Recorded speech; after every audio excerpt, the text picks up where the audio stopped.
Ce riz actuellement en phase de production, c'est le riz de luxe, le Forban. Depuis le 12 mars, il est vendu en grande surface, 15% moins cher par rapport à ce qu'il coûtait quelques semaines plus tôt. C'est un riz premier soin, bonne qualité. Là, il est cargo, on est en train de le nettoyer et puis le blanchir. Là, c'est pas consommable, là? Là, non, il n'est pas consommable. Il faut le nettoyer, le blanchir et le polir en même temps, après.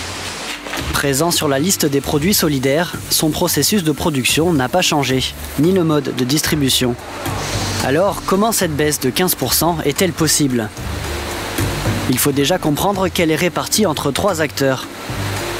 Les producteurs, les distributeurs et pour certains produits locaux ou transformés sur place, le Conseil général porte chacun une partie de la baisse.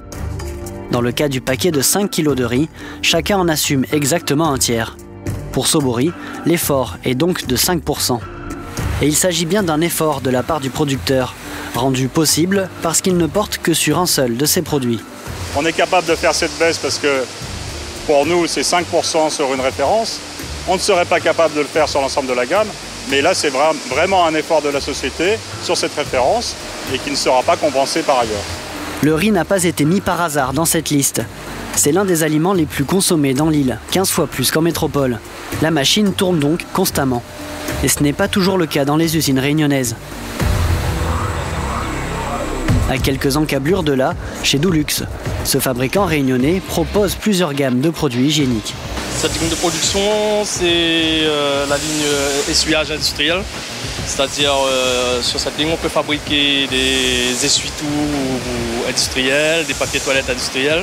À côté, on a aussi la ligne hygiène féminine. Et derrière, on a la ligne CBB, fabrique des couches pour les enfants. L'entreprise participe également aux produits solidaires. La baisse la plus importante concerne les couches, moins 34%. Pourtant, la machine est à l'arrêt. Les commandes ne sont en fait pas assez importantes pour lui permettre de tourner en continu. Un exemple parfait des difficultés que peuvent rencontrer les producteurs locaux. Pour le comprendre, il suffit de comparer avec l'Hexagone. Sur le continent, un fabricant peut espérer toucher 700 millions de consommateurs potentiels. Dans l'île, c'est plutôt 800 000, presque 1000 fois moins. Pourtant, c'est souvent la même machine, avec les mêmes capacités et les mêmes coûts de maintenance qui est utilisée. Elle est beaucoup plus compliquée à rentabiliser. Alors le producteur réunionnais est obligé de fabriquer plusieurs produits sur une même ligne. Clairement, notre situation diffère beaucoup de celle d'un producteur de métropole. En général, en métropole, par exemple, pour des couches bébés, il y aura une demi-douzaine de machines qui vont tourner en 3/8, donc 24 heures sur 24. Nous, on a une seule ligne et on a grosso modo 5 familles de produits avec des lignes séparées. Donc on a beaucoup plus de temps en réglage que le temps qui serait consacré à ça en métropole. Et les réglages, c'est parfois une grosse partie d'une journée de travail. Sur la ligne d'à côté, on prépare une production de rouleaux d'essuie-tout.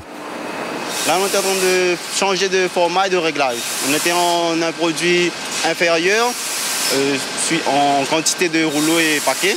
On est passé en un autre produit totalement différent. Donc on a formaté la machine, effectué les réglages de A à Z, mais pas que celle-là. Là-bas aussi, depuis les 6 machines, c'est toute la ligne qu'on a reformatée pour obtenir ce produit. Ça prend combien de temps tout ça? Suivant le produit, là ce produit aujourd'hui, ça nous a pris 3 heures de temps. 3 heures de temps entre les réglages. Parce que le format a été fait en amont avec un autre collègue. Donc ça nous a pris 3 heures de temps rien qu'en réglage. Mais sinon, ça peut prendre 5 heures de temps à 6 heures de temps facile. L'équipe de Menaldo change 2 à 3 fois par semaine de production. Pendant ce temps, l'usine ne tourne pas et même perd de la matière première. Les baisses de 5 de leurs produits, elles aussi partagées avec les distributeurs et le département, sont pour l'instant un effort consenti par l'entreprise. Mais Armel Malaisé veut voir plus loin que cette baisse pour l'instant artificielle. Le produit étant sensiblement et même bien moins cher, je pense qu'il y aura un effet sur la demande. Nous, on se prépare un petit peu à ça, mais c'est le consommateur qui décidera. Ce dont il faut se souvenir, qui est important, c'est que en achetant des produits fabriqués localement, on favorise l'activité à La Réunion et donc l'emploi à La Réunion. C'est aussi de ça dont beaucoup de gens se préoccupent. Si ces volumes de production augmentent, les machines seront également plus rentables. Un cercle vertueux qui devrait permettre de baisser les prix de manière pérenne. Bonjour Nadia.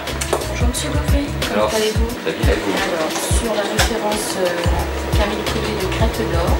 Là, nous avons tous les magasins qui ont commandé aujourd'hui. Donc 20, 30, 50, c'est défilé.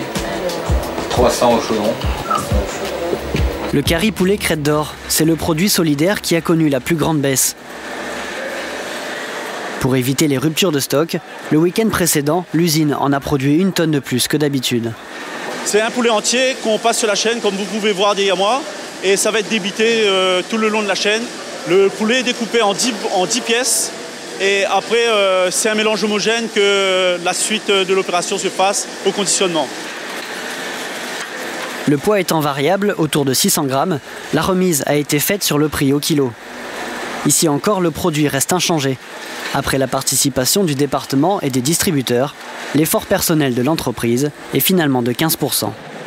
Évidemment, une grosse remise qui est faite aux consommateurs, c'est comme une promotion qui durerait pendant 9 mois. En fait, nous, on l'a raisonné en coût variable, c'est-à-dire que le prix auquel on vend la barquette couvre le prix de la viande, de la barquette, de l'étiquette, du film et la main-d'œuvre qui a servi à produire cette barquette. Par contre, ça ne couvre pas les autres charges de l'entreprise, qu'on appelle les charges fixes, donc les charges d'amortissement, de structure, ne sont pas couvertes par cette barquette-là. Et évidemment, il ne faudrait pas que tous les produits soient vendus à ce prix-là, sinon on serait largement en perte à la fin de l'année. Et le principal, c'est qu'au global, on arrive à équilibrer les comptes de l'entreprise. Et pour donner un exemple, historiquement, le résultat de l'entreprise se situe entre 1% et moins 1%, parce qu'il y a des années où on a perdu de l'argent. Ce qui, si on veut l'imager, représente sur un article à 5 € du kilo, entre 5 centimes de gain et 5 centimes de perte. Ici aussi, l'entreprise table sur une éventuelle augmentation de volume pour installer de nouveaux éleveurs et ainsi favoriser l'emploi. C'est aussi le souhait des représentants de l'industrie locale. Produire à La Réunion, c'est créer de l'emploi. Un emploi industriel à La Réunion, ce sont 4 emplois induits. Donc il y a au total 50 000 personnes concernées par l'emploi industriel et collatéral à La Réunion par rapport à un produit importé qui génère très peu d'emplois si ce n'est sa distribution. Donc il y a vraiment un intérêt particulier et très important de produire à La Réunion. L'objectif, c'est de savoir comment rendre cette baisse durable. Aujourd'hui, cette baisse est partiellement permise par le Conseil général, partiellement par les industriels et partiellement par la grande distribution. L'idée, c'est d'arriver à permettre à l'industrie de produire en masse beaucoup plus importante. La solution, c'est l'exportation. Donc il faut que les candidats aux élections qui arrivent nous permettent de produire plus. Et cette taille de production permettra une baisse des prix durables dans les produits industriels fabriqués à La Réunion. Pour l'instant, les partenaires se sont engagés à tenir ces prix jusqu'à la fin de l'année. Les industriels font un effort, reste aux consommateurs de jouer le jeu en consommant local pour ainsi tirer les prix vers le bas.